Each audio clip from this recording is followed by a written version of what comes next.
Olá pessoal, bem-vindos a mais um podcast. Hoje com uma convidada super especial que vai ajudar a gente a entender um pouquinho desse impacto que o inglês tem sobre o nosso trabalho e quais as dificuldades também que a gente às vezes tem para desenvolver isso dentro da empresa. E, Bel, muito bem-vindas aqui ao nosso podcast, é um prazer te receber aqui. E para começar, eu vou falar para você dar o seu oi já dizendo se ter inglês no mercado de trabalho hoje tem feito a diferença para você liderar grandes times ou não? Isso aí é magia só. Sim, tem feito grande diferença. Quem tem inglês, ele avança, mesmo que ele não use o inglês para falar no dia a dia, mas ele usa o inglês para trazer novidades para o país. É verdade, porque muitos dos assuntos que saem, né, Bel, eles são em inglês, né? E aqui chegam 5, 10 anos depois, livros, materiais, técnicas. Então, você bebe da fonte. Aham. Bel, o fato de ter hoje, assim, muito fácil, você traduzir uma página, você conseguir tirar uma foto e traduzir aquela imagem, muda essa realidade ou você acha que não? Muda, mas você precisa saber como você vai lidar com essa informação. Muitas pessoas estão achando que é simplesmente eu pego, printo, jogo na IA, transformo, mas eu preciso ser bom de língua para ter um bom prompt para fazer aquilo virar para mim. E a comunicação na empresa, como é que fica? Eu vi que tem uma pesquisa, deve até achar aqui, da Robert Half, que diz que as empresas elas têm dificuldade, gargalo de promover liderança em 60% dos casos em relação à falta de inglês. Você tem visto isso? Eu tenho visto isso e tenho visto isso também na questão da contratação. Mas por vezes, por exemplo, folha de pagamento, não dá para eu ir com qualquer inglês. Aham, Então essas vagas ficam em aberto. Porque já é um assunto que as pessoas em português, elas estão querendo se desvencilhar. aham. E em inglês, então, mais ainda, porque aí ela precisa ter o inglês de fato para discussões mais apuradas. Eu não posso discutir de números, de coisas que envolvem dinheiro sem saber o inglês. Porque muitas vezes o inglês é básico também, né? É básico. Ele não tem um vocabulário que dê para a pessoa discutir certos assuntos, né? Porque no mundo nós temos 3 níveis reais de inglês. Aham. Que assim, no Brasil acabou se fazendo um inglês muito picado, muito dividido, muito parcelado. Né? Isso é cultural. Né? Agora, no mundo, nós temos só 3 níveis de inglês. Então, aquele primeiro nível é um nível assim, que eu vou numa viagem, eu me viro no aeroporto, eu me viro para comer, não passo fome, pago, resolvo. Mas você não pode levar esse inglês para um nível C-level, por exemplo. Qual que é o nível esperado de um executivo hoje? O nível esperado seria o nível avançado, que o avançado no mundo seria o nível C1, C2, que é Uhum. considerado um nível proficiente, como native-like. Entretanto, são poucos no Brasil que chegam nesse nível. E tem que saber falar do assunto, né? Do trabalho, do dia a dia, ter vocabulário grande, né? Então, você sabe que essa questão de vocabulário é um pouco de mito, porque você precisa de 7.000 palavras. Você precisa, para o seu dia a dia, não é tanto assim. É Aham, que aí você precisa saber articular as ideias com essas 7.000 palavras. entendi. E você atua muito ajudando executivos a desenvolver a língua, né? E Sim. quais que são as principais dificuldades que eles encaram? O que que você identifica que quando vocês vencem essa barreira, o que que acontece com a carreira? Como é que isso acontece na prática com os executivos? Então, o que acontece é que nós, como brasileiros, nós usamos sempre a tradução como uma muleta. Eu falo que a tradução é sempre uma Aham. muleta. Nós achamos mais fácil quando traduzimos. E isso não é verdade. Porque a tradução te traz um desgaste mental. Imagina você numa negociação, o quanto você já se desgasta por conta do tema negociação. E você ainda ter o desgaste da tradução. Uhum. Então você ocupa a cabeça com uma coisa que acaba não deixando você passar a essência do que você precisa passar. Então, o maior desafio hoje de todo falante de inglês, e principalmente o executivo, é ele passar exatamente o que ele quer passar com o inglês. Entendi. E qual é a dificuldade que essas pessoas elas sofrem no começo? Porque assim, a pessoa que fala inglês, ela normalmente não traduz mesmo, né?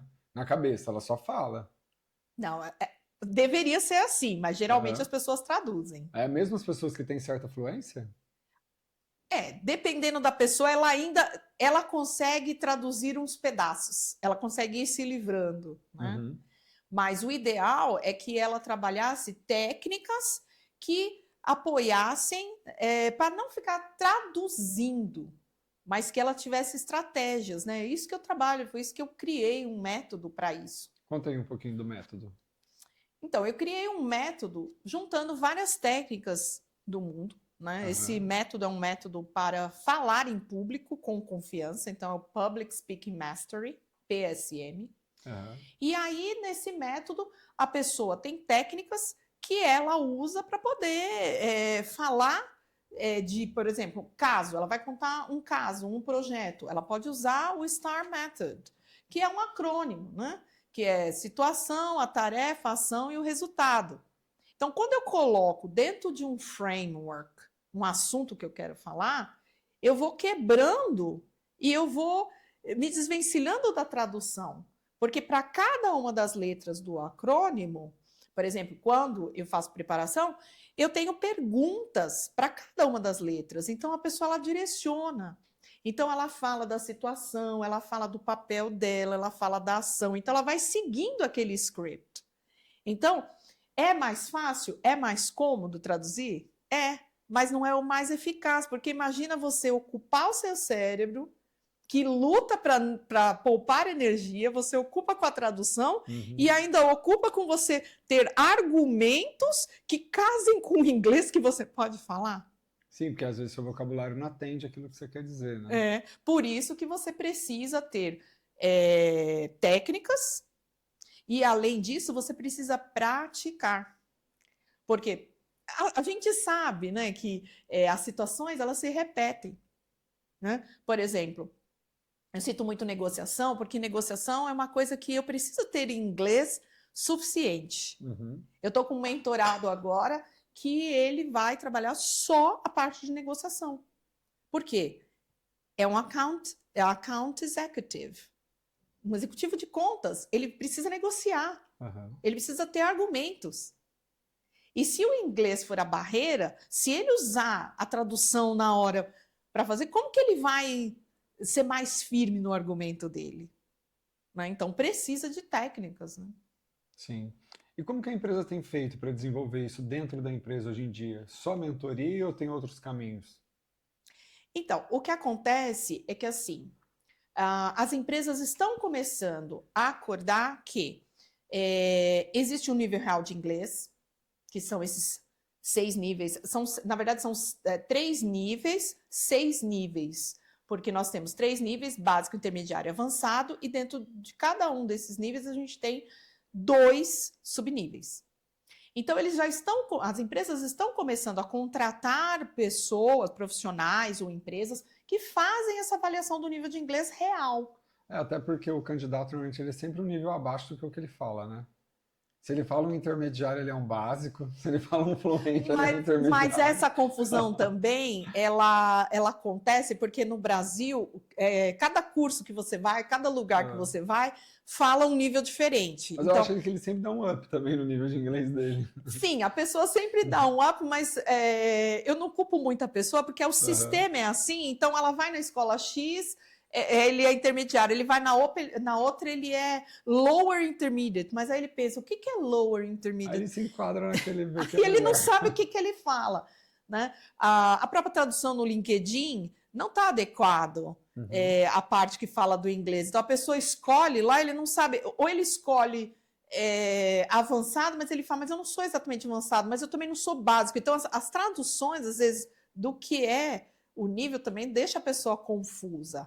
Mas as empresas, então, estão adotando, e existem empresas entrando no mercado para fazer essa avaliação através de aplicativos com os níveis reais. Uhum. E aí o que acontece? Avalia, né? Tira essa coisa do cara que falou que era intermediário, mas no fim ele era um básico do mundo, né? E aí ele é classificado. Só que aí a empresa contrata o quê? um inglês tradicional.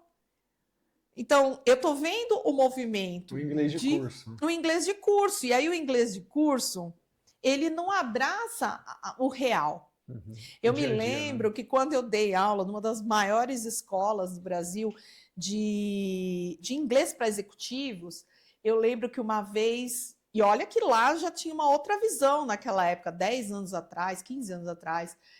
E aí eu lembro que um alto executivo chegou para mim e fez assim: eu não quero discutir sobre o fogo em Nova York. Eu fiquei pensando, né? É verdade, né? Os livros vêm, às vezes, assim, discutir, né, o fogo em Nova York. O que aconteceu? Quantos morreram? Quem foi? Trazer textos, assim. A hora que pega fogo na reunião dele, né? Ele não sabe usar. Ele não sabe usar. Então, ele tem razão.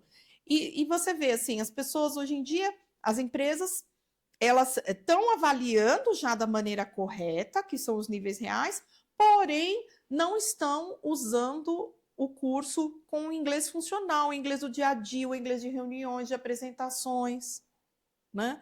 Que é o que eu acabo fazendo. Então, esse é um mercado. Aham, entendi. Mas o que a empresa tem feito no dia a dia dela para promover o inglês? Por exemplo, na empresa que eu trabalhava, a gente criou um dia do inglês lá, que as pessoas todas falavam inglês. Você vê nas empresas algum tipo de iniciativa para promover a língua dentro, no cotidiano, no dia a dia? Tem empresa que tende a escrever tudo em inglês. Aqui na Incycle, por exemplo, todo o nosso código é 100% em inglês, não tem nada escrito em português. O que você vê que as empresas fazem? Então, nós temos dois tipos de empresa. Nós temos empresa que traz para o Brasil o inglês como cultura, como a Amazon, por exemplo. Na Amazon, toda a comunicação é em inglês. Ah, E legal. você vai com o inglês que você tem. E aí a pessoa ela vai E a pessoa vai aprendendo. crescendo, ela vai aprendendo, ela tem contato todos os dias. Uhum. Ela trabalha muito com acrônimos, né, que é uma coisa americana. Ela trabalha com muitos frameworks também, que o americano ele tem framework para tudo. Esse aqui é para eu responder tal coisa, esse daqui é para reunião, esse aqui para isso. Então, eles vão se acostumando com aquilo, né? Mas, geralmente, as empresas não têm iniciativa. Então, a gente vê até empresas grandes que são multinacionais que não têm iniciativa. A não ser assim, recebe muita newsletter, recebe e-mail, mas conversar mesmo não tem essas iniciativas. Então, os executivos, eles acabam contratando pessoas como eu para poder bater um papo, para revisar uma apresentação. Mas as empresas que têm, quais são boas práticas para desenvolver o inglês dentro dos negócios? Além da mentoria, o que você vê aí que é legal? Se tivesse um espaço seguro, que a pessoa pudesse, né, sentar e simular ali, nós vamos ter uma reunião com... Eu já vi essas iniciativas, até com mentorados meus, dentro da empresa dele, né? Ele tem um alto cargo e vai ter uma reunião e ele forma ali um grupinho que vai fazer uma simulação. Porque para o cérebro, a simulação e o dia real é a mesma coisa. Então, se ele vai para uma negociação real, já tendo praticado, o que acontece? Já não é novidade, já não assusta tanto. Né? Então, eu vejo, por exemplo, eu já tive mentorado assim, que tinha essa oportunidade, tinha essa abertura e também se expunha. Né? Porque a pessoa tem que se expor, né? Tem muita gente que tem vergonha de falar errado, né? Aí vai também do executivo, né? Porque aí, de repente, fica uma situação meio estranha, né? Eu tenho uma senioridade e meu inglês é júnior, né? E aí eu vou mostrar dentro daquele grupo que o meu inglês é júnior. Então, o cara tem que estar disposto a mostrar, né? A se expor ali, né? Sim. Você acha que empresas que não desenvolvem o inglês hoje, elas perdem oportunidades aí no mercado? Perde, com certeza perde. O que você vê aí com seus mentorados, que você já viu? Tem algum case legal que você possa contar, de alguma oportunidade que foi ganha ou perdida em função do inglês? Então, por exemplo, nós estamos tendo muita demanda de chineses, né? Principalmente na Bahia, por causa do polo de Camaçari. Então, eu estou acompanhando bastante isso. Então, eu já preparei pessoas para esse tipo de negociação. O chinês, culturalmente, ele é mais desconfiado. Então, o chinês, ele traz o tradutor dele. O tradutor dele também não fala o inglês 100%, mas ele fala o chinês 100%. Então, ele fica seguro porque ele traz alguém que vai ajudar ali na negociação. E aí, quando ele está ali, ele tem que sentir segurança em quem ele está negociando para ele entender ali o inglês. Você imagina ali a salada que é, né? Porque você traz um chinês que fala inglês, talvez não é 100%, mas ele vai falar com um brasileiro que precisa falar. Não vai falar 100%, claro, mas vai falar, tem que falar 90% para negociar e trazer segurança para o chinês. Então é um de 80 com um de 70 que Um junto ali, 70, 60, a gente cada um faz a entrega média 40. ponderada, cada um é 40. Então, você imagina? Então, assim, culturalmente, o chinês é um povo que precisa sentir segurança. Então, você imagina uma negociação que ele vai fazer, que ele vai pôr dinheiro no Brasil e ele não se sente seguro. Uhum. Entendeu? Ele não fecha. Né? Mas eu preparei uma pessoa que fez uma negociação boa, uma negociação referente a baterias, né? Porque também por conta dos carros elétricos, então está entrando também gente com essa questão do estoque da energia, as baterias, né? As grandes baterias para estocar a energia. Então, assim, foi bem sucedida, mas aí como é que foi? Eu sentei com esse executivo, nós preparamos a negociação. Né? Então, aí eu trago para ele a bagagem que eu tenho de conhecer o negócio, por isso que o RH precisa conhecer do negócio. Uhum. Né? Você conhecer do negócio, você conhecer ali os trâmites, né? E você sentar e você apresenta para ele, e aí ele olha, ele fala, bom, aqui eu quero pôr mais uma coisa, aqui eu quero pôr mais isso, a gente adequa o vocabulário, né? Eu mostro para ele e falo para ele, o que você se sente confortável em falar? Leia. Tem palavra que você não consegue pronunciar? Vamos trocar. Então, a gente faz de tudo para que aquilo seja confortável, porque numa negociação, uma palavra mal falada, ela pode arruinar o negócio. Você acha que a pronúncia dá descrédito para quem fala ela mais ou menos? Porque assim, sotaque todo mundo vai ter um pouco, né? Mas você acha que traz Só muito se a descrédito? pronúncia impedir comunicação. Impedir o entendimento. Impedir um entendimento. Inclusive, eu trabalhei muitos anos como examinadora de Cambridge. Então, eu fazia avaliação. E olha como o brasileiro é o povo mais rude para fazer o julgamento. Né? Eu lembro que quando eu comecei, eu também estava numa régua meio brasileira. Porque aí eles trazem assim, Cambridge traz os casos mais cabeludos, sabe? Traz assim um italiano falando com um indiano, um italiano falando com um egípcio. Que são sotaques completamente que diferentes. são sotaques completamente diferentes, e assim a gente vai com a nossa cabeça brasileira e olha e fala assim, esse aí eu não passo. Mas é de áudio, esse eu não passo. sotaques? É vídeo. É vídeo. É vídeo. Aí você tem bandas, né, de avaliação, você avalia pronúncia, avalia gramática, avalia o uso de certas palavras, tal, né? Você avalia uns 5 itens. Mas eu nunca me esqueço que uma vez a gente estava lá, não, esse aí não passa. Aí a treinadora falou assim, tá, que nota vocês dariam, tá? Eu não dou nem 3 para esse daí. A outra, nem dou 2. Não vai passar. E Cambridge deu 5. Cambridge deu 5? Como assim? Por quê? Porque Cambridge não olha... Cambridge é uma banca examinadora britânica. Ela não olha para o sotaque. Não olha se a pessoa trouxe a regionalidade dela, mas ela olha para o entendimento. Uhum. Então, numa negociação, não é o sotaque. E ver se gramaticalmente está correto. Né? Mas sabe que até o gramaticalmente não é tão importante? Deixa passar? Deixa passar. Cambridge também deixa passar. O que não se deixa passar é quando eu não compreendo. Entendi. Por exemplo, se eu falar she don't ou falar she doesn't, eu não vou perder o sentido. Se eu falar o terror dos brasileiros, que é a preposição, né? Se eu falar at home, que é o correto, ou falar in home, eu vou entender que é casa. Isso é aprovado. Cambridge vai descontar, em algum dos itens das bandas, vai descontar lá algum pontinho. Mas, no geral, no overall, não vai descontar. Por quê? Porque não impediu comunicação. Então, a minha cabeça mudou muito. E aí eu comecei a ver o que não impede comunicação. Então, não é sotaque, é comunicação. Mas você sabe que quando eu aprendi inglês, eu trabalhava num bar. E aí, assim, era uma cidade muito internacional. Eu falei assim, gente, se eu consigo entender gente bebendo no meio da música de tudo qualquer país, eu consigo entender em qualquer lugar. E é verdade. Não é? E é verdade, né? É verdade, mas as pessoas se preocupam muito com o inglês perfeito, elas se preocupam com o sotaque, elas se preocupam em deixar de parecer, não, mas eu não quero mostrar que eu sou do Rio, eu não quero mostrar que eu sou da Bahia, Não, e eu puxa o quero acento, né? mostrar que eu sou americano.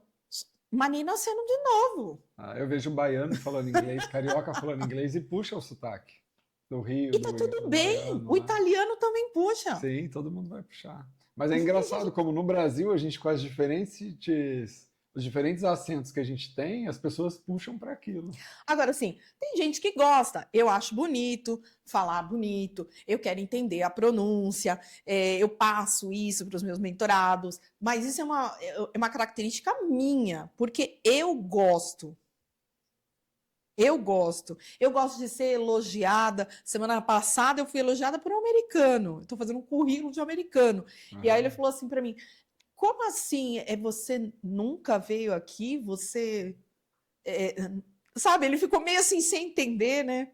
Porque aham. a esposa dele falou assim: ela também trabalha com aulas, tudo de inglês para negócio. Ele falou assim: tá entendido, por isso que o inglês dela é tão bom. Nossa, foi elogiada por um americano, entendeu? Mas você não precisa, você tem que ter comunicação. Não precisa ser perfeito. Uhum.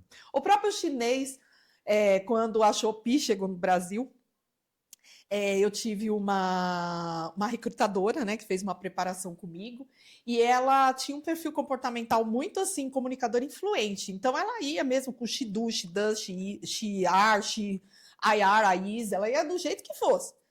E o chinês contratou ela. Porque ele falou assim: aqui eu não estou preocupado com a gramática. Eu não estou preocupado se vai falar Shidon ou Shidas. Então eu quero resultado. Eu quero contratações. Aqui é Uhum. contratação no volume. Entendeu? E ela foi contratada pela coragem, entendeu? Por quê? Porque ela estava se comunicando. Então é isso que importa. É. Mas é claro, um executivo, volto a dizer, ele representa uma marca. Ele não pode chegar lá falando inglês de qualquer A jeito. maioria das empresas não iriam aceitar, né? Na contratação, pelo menos, É, quando isso é requisito da vaga, um inglês muito xereleque ali, né? não, aí não aceita, né? Mas aquele que vai crescendo, às vezes ele cresce, cresce meio capenga, né? Ele Uhum. cresce na senioridade e o inglês fica de lado, mas quando, mesmo que não use o inglês na sua empresa, é importante que você tenha o inglês porque as pessoas olham de outra forma. Isso para um posicionamento, por exemplo, no LinkedIn, tem outros olhos. Então, quando eu Uhum. vou posicionar uma pessoa no mercado, o cara nem vai usar espanhol e inglês, mas ele tem. Nós vamos fazer o perfil português, espanhol e Tem gente que já faz o inglês, perfil do LinkedIn em inglês, né? mas aí isso compromete o algoritmo. Você acha Se ruim? ela, se ela não tem a intenção de trabalhar fora, isso compromete. Porque as buscas, só se ela for TI. Se ela for TI, aí ok, a recrutadora faz buscas em inglês. Caso contrário, ela fica de fora das buscas. Entendi. Entendi. Legal. Bel, você dá mais alguma dica para quem está nesse processo aí dentro da empresa, está com dificuldade para desenvolver o inglês, está entrando no mercado internacional e está cheio de gente lá que me fala? Olha, vá. Vá a princípio com o inglês que você tem. Uhum. No caminho de você crescer profissionalmente, vá aperfeiçoando o seu inglês. Muitas pessoas acabam olhando para o inglês como gasto, e não é gasto, é investimento. Uhum. Por quê?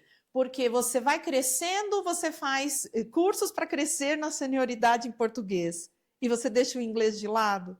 Eu tenho muitas pessoas que se arrependem de hoje ter uma carreira aí de 20 anos executiva e de não ter investido no inglês antes. Por De quê? forma lenta, né? Porque ele perde oportunidades. Ele perde de crescer profissionalmente, ele perde de ir em eventos. Eu conheço muitas pessoas que perdem assim, tipo, eu ia para o evento em Vegas com tudo pago. Não fui porque eu não falava. E qual que é a dica para a empresa que está precisando resolver isso? Tá cheio de gente lá que não fala.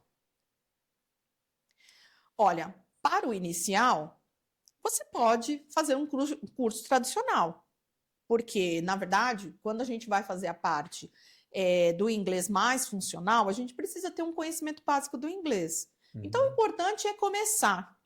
O ideal seria que toda empresa tivesse um programa de desenvolvimento de idiomas. Que começasse ali. A pessoa está crescendo para ser um primeiro cargo ali gerencial, que o inglês também estivesse acompanhando. Que dentro da formação daqueles líderes já tivesse alguma coisa ali. Já tivesse alguma coisa que fosse acompanhando. Por quê? Não é só a questão de usar o inglês no dia a dia, mas você abre a mente, porque quem sabe inglês, ele tem um nível acima de conhecimento, ele traz coisas novas, ele traz novidades, ele abre a mente, ele trata de forma diferente. Então, eu vejo muitas pessoas também que trabalham até em empresa que é nacional, mas que ele se posiciona melhor como executivo, porque ele sempre tem novas ideias, ele sempre traz novidades, ele está sempre envolvido em eventos fora, lê, né? Acaba a pessoa tendo mais acesso, né? Tem mais acesso. Verdade. Bel, obrigado. Quer dar mais alguma dica para quem está nos acompanhando? Vá, Encara. inicie, encara. Não espera. Espera. Não espere, né? É processo, não espere estar perfeito também para começar a pôr em prática, porque perfeito nunca vai ficar. Sabia que quando você escuta, um nativo escuta alguma coisa, ele entende 95% do que é falado? Ele está assistindo lá uma CNN, ele entende 95%. Por que nós, como brasileiros, vamos querer entender 100%? Não existe. Então, vá... eu ia falar enjoy the process. Se envolva com o processo, curta o processo e se arrisque, porque quem arrisca, ele cresce. Quantos podcasts tem em inglês? São super interessantes, né? Sim. Que a pessoa assistindo, às vezes, a tradução, ela não consegue pegar necessariamente o que estava sendo discutido, né? Um contexto da forma real, na verdade. É verdade, é verdade. Bel, obrigado, viu?